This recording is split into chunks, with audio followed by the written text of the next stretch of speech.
Okay, guys, don't hate me. I didn't love this one.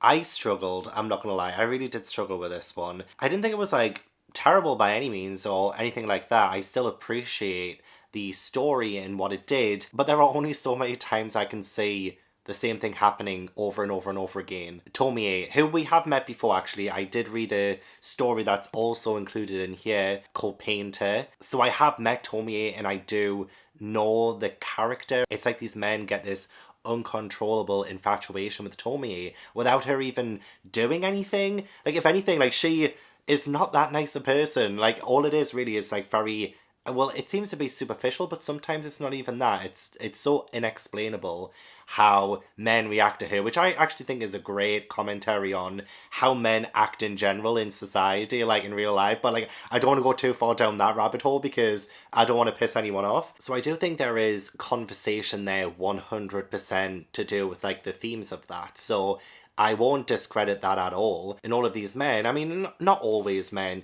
I mean, sometimes it was like an older woman who wanted a daughter, for instance, but she has an influence, you know, an unspoken influence that we don't really fully understand. And this usually drives men to want to kill her. They want her, but it drives them to want to dismember her and stab her and kill her and all of this, that, and the other. That was fine to begin with. But again, it was just like over and over and over and over and over and over and over again. I really struggled by the halfway point. I really did. I was like, I could potentially just stop. I don't care. Oh God, I hate saying that. I really do. I just didn't care. I can already feel the backlash. I am so sorry. But I will say though, I think it started out really, really good.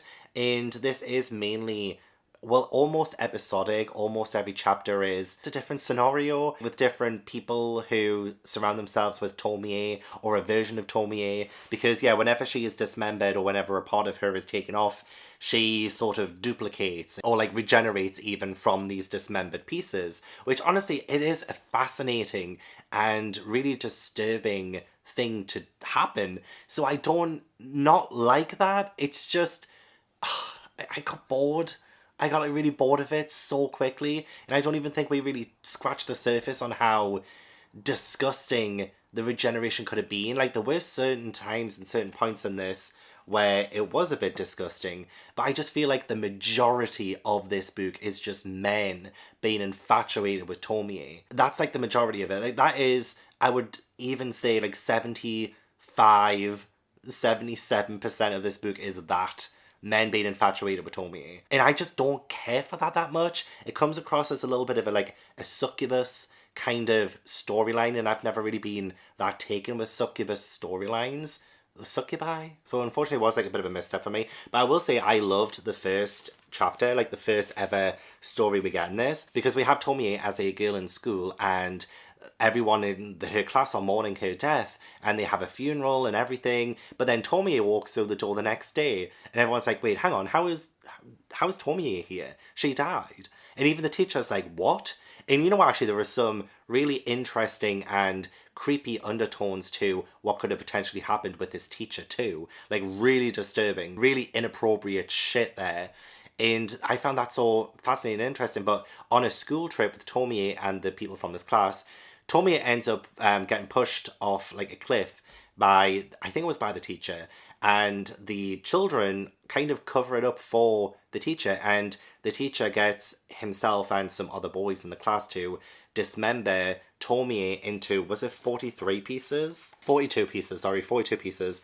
They dismember her into 42 pieces, and each of the children get a piece each, and they have to like hide it. And I love that. Like, I thought that was really good. I would have loved it if we continued that in a way for most of the story, but that was really a specific one shot of that situation. But so I do feel like a bit disappointed that we didn't go back to that. Whereas the next few chapters did have some of the same characters. It was about a young girl who was a photographer at school, and she crosses paths with Tomie, and the person she has a big crush on ends up falling in love with Tomie, and it ends up being this big thing with some other boys who end up wanting to kill the main girl from those chapters, and Tomie is like encouraging them to do that, including the person who she was in love with. So all of that was so interesting. I love the part where Tomie is like coming out of the carpet almost. Like that part was really creepy and weird.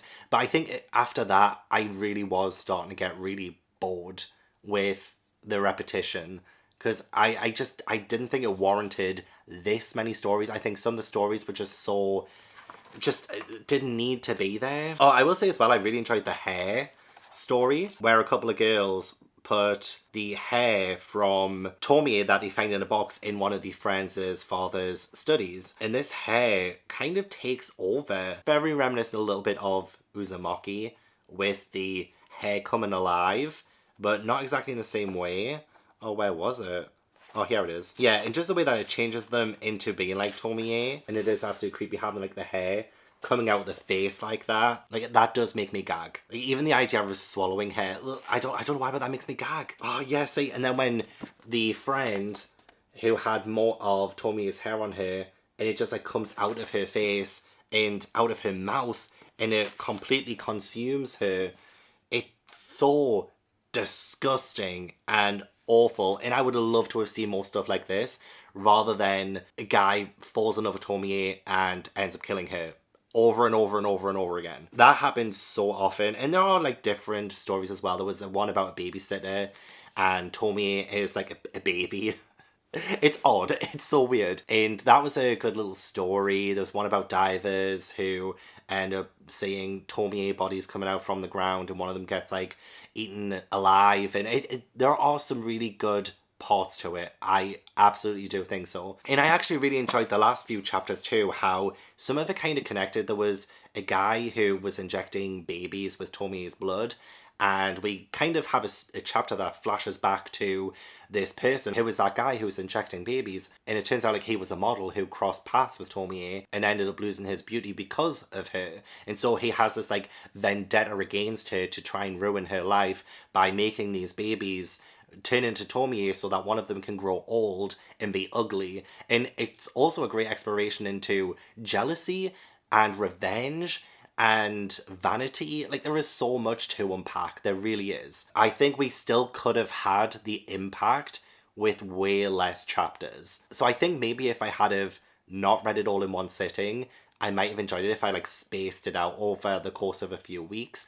But unfortunately, I don't even think I could even reread this and think it's better than I initially think, because to me, I don't think this has that much rereadability. Now that I've read it the once, I feel like that's it, which is such a shame, because I really did think that I would really love this. I know this was serialized. I do believe Tomie, the first chapter, was his first ever like successfully published work. I think it won a prize. I think it came runner-up in a prize, or got an honorable mention in a big prize. That was Junji Ito's like big break, I think. So there is a lot of importance to this and Junji Ito's career, and I can really tell like as I go through, the artwork definitely improved, and it is very fragmented because it was serialized, so I don't hold that against it either. And it was still good to have that thread running through, with that even though these are almost separate, isolated stories, like you can take one out and put it in a collection like they did with Painter, and it would still like make some sense. We had those themes of violence against women by men. We have the jealousy aspect of it. We have the infatuation. We have the revenge element. I just don't think I could ever read this again. So I'm going to give this 6 out of 10. I think that isn't terrible, especially after I've just went on a bit of a tirade about it. It's probably like the most negative I've been in this, apart from those short stories that I gave like 1, 2, 3, 4 stars. I don't think it was just out, because I feel like 5 is like average. I feel like it was a little bit above average for me, so I think a 6 out of 10 is a good rating to give it, but it did feel like a one and done kind of story for me. But I know this is one of his most iconic, and I do from the bottom of my heart apologize for my opinion. I know it's probably a bad take. Oh, did I just say a spider? Oh my god, no. I think it was just a dust bunny. I think. Oh my god, now I'm a bit paranoid. Oh, this is what Junji Ito's done to me. He's made me so paranoid. I just saw it like scuttle across the floor, but it could have just been a dust bunny.